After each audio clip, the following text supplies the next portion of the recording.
Hi. All right, here we go with what I think about Genesis 4 NIV version. Cain and Abel. So Adam made love to his wife Eve. I love how that's the very first thing that comes out of chapter 4. Is the first thing they do when they leave the garden is turn into rabbits. No mention of any of that was made in the garden, when you would think it would be like the most ideal. But then how did they know to do it when they left the garden, right? So she gave birth to Cain, and she says, with the help of the Lord I have brought forth a man. Yeah, that, if you're giving birth to a full-size man, I hope you have some help from the Lord, my goodness, because most of us give birth to babies. So then she gave birth to Abel. Abel kept the flocks and Cain worked the soil. What I'm seeing in here with this preference for Abel is this God, this Abrahamic God, really liked burnt offerings. He really liked cooked meat. Not so much anything else, but this implication. So Cain worked the ground and Abel worked with livestock. There's this dichotomy of what they do. The Lord was pleased as punch by the young blood offerings, the firstborn of his flock, but he didn't like what Cain had to bring. Now, why are they making offerings to the God who kicked him out of the garden and said, you can't be here anymore, I'm going to make your life miserable? Why are they offering anything to him? He's already proven that he doesn't really care about them. So, and then Cain is so down, his face is downcast because he disappointed his Lord God with the offering that he had to give. It was all he had to give. And he was so mad at Abel. Instead of learning how to also tend livestock or do something else to seek this approval, he went out and did something worse. And here it says even right here, if you do what is right, will you not be accepted? But if you do not do what is right, sin is crouching at your door. It desires to have you, and you must rule over it. So the Lord rejected Cain and then said, oh, what's the matter? Why are you angry? I said, well, if you do what is right, if you just give me the right kind of offering, you'll be fine. And then Cain's like, screw this, I'm going to burn the whole ish down, and I'm just going to kill Abel, ruin everything. And so then he kills him, and there's this whole weird exchange about how Cain's going to wander the earth forever with the mark of Cain, and nobody's going to touch him. And then he leaves. After he's, it's more than I can bear. You're driving me from my land. I'll be hidden from your presence. What?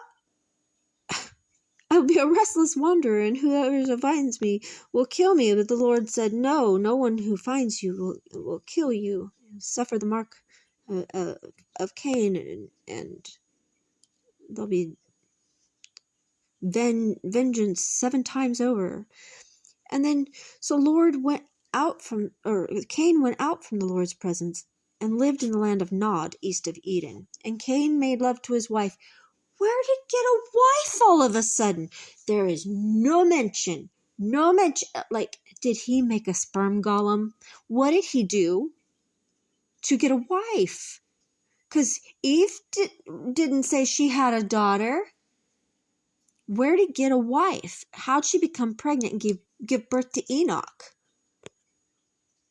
And then, how did Enoch get Irad? And Irad, how do all these fathers come to be?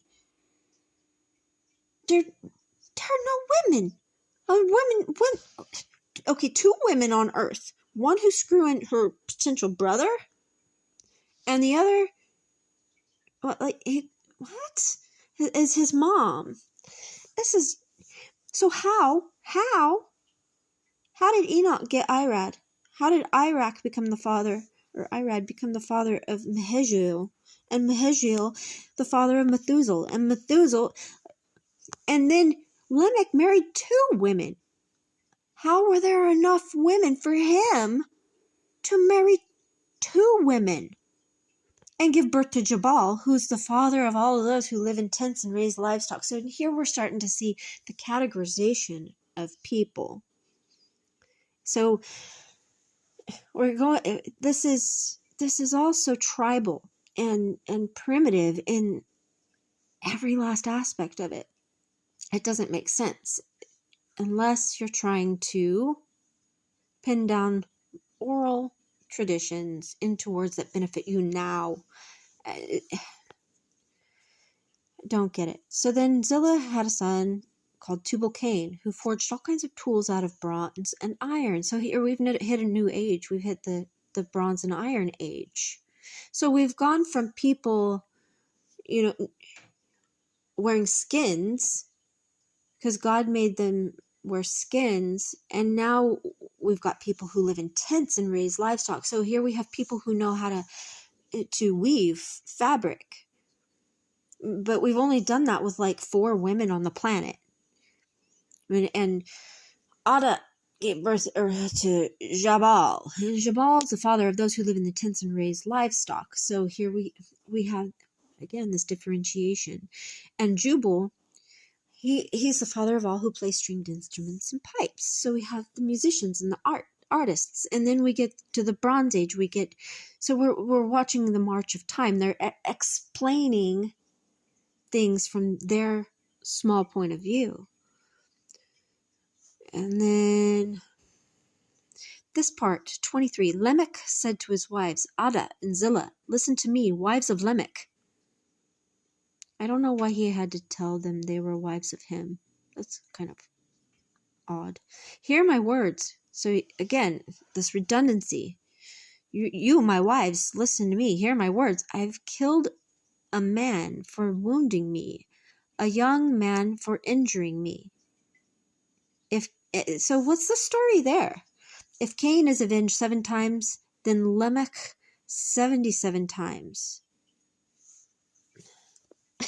Like, they just insert this little bit of comic book drama, and then Adam made love to his wife again. So we have this juicy story. What happened to Lamech? What was the young man he killed? Why were Cain and Abel's stories so important, but this one's not? I don't understand. And then all of a sudden, Adam's boning his wife again, and she gets to try again. She gets a redo with somebody named Seth. God has granted me another child in the place of Abel. What about a child to replace Cain? Because he's gone from you too. Or what about these daughters? Where are you? How come you only your sons count? If you're giving your daughters to your sons, I'm so confused.